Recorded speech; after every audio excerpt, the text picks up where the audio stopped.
I came to this country at the age of 10 months old Okay. from my hometown, Tehran, Iran. My mum brought me over with my brother, and it was kind of strange. However, life is not always simple, and God didn't promise it that way. So yeah, man, we take every day as a blessing, and we thank God we're alive. Fair. So just for the viewers, so you moved from like Iran to the UK, correct? That's correct. I moved to London. Yes, that's To correct. London. All right, perfect. Thanks. And what was it like growing up? So sort of, growing up in London, what was that like? Obviously, growing up in anywhere new is hard for anyone. However, especially with a condition like mine, it was extra hard. But I cannot put any excuse to that, and I don't want any sympathy because God made me in this particular way for a reason. So we allow it and we trust the journey. Fair, okay. And sort of, for the viewers, for the listeners right now, tell us what is your condition and perhaps how does it impact you on a day to day? Okay, I go. My condition goes by the name of acromosomelic dysplasia.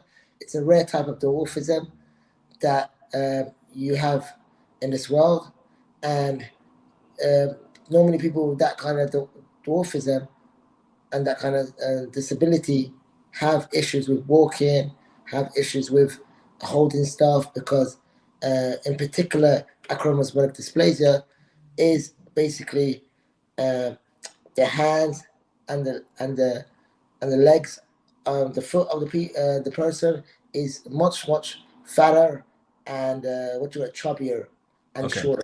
The chubbier and shorter, both on the fingers and the toes. right. Okay.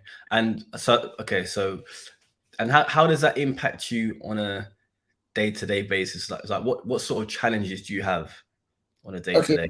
because I'm only 4'1", Yeah, 124 centimeters point nine yeah, exactly to precise. Um, Obviously, it's very harder for me to adapt to this world. However, I have to always look at the brighter side of life because at any point of time, you know, you have to always appreciate God. So yeah, man, I always appreciate God and I look at the bright side of life. But it could be a struggle. I'm not gonna lie, but we still carry on, and every day is just another page on the chapter. look, fair enough. And look, commend you for being so positive. So no, that's really, really good. So kind of, speaking like offline, like some of the things that you mentioned were maybe it's hard to hold certain items, um, maybe hard to open cupboards. Yeah, Is obviously, regarding that situation, it's going to be harder because obviously my grip level and the way I can grip stuff is going to be much more difficult, and yes, I cannot like grip my hand properly. So it's a struggle because nowadays every item that you see around is catered for the and the majority of the people, and unfortunately that's just life. But we have to adapt, and there are stuff that we can buy outside like special cups, special cutlery, special items that would be able to help your life or a particular person's life in a better way going forward. So it's much more easier. fair. No, fair enough.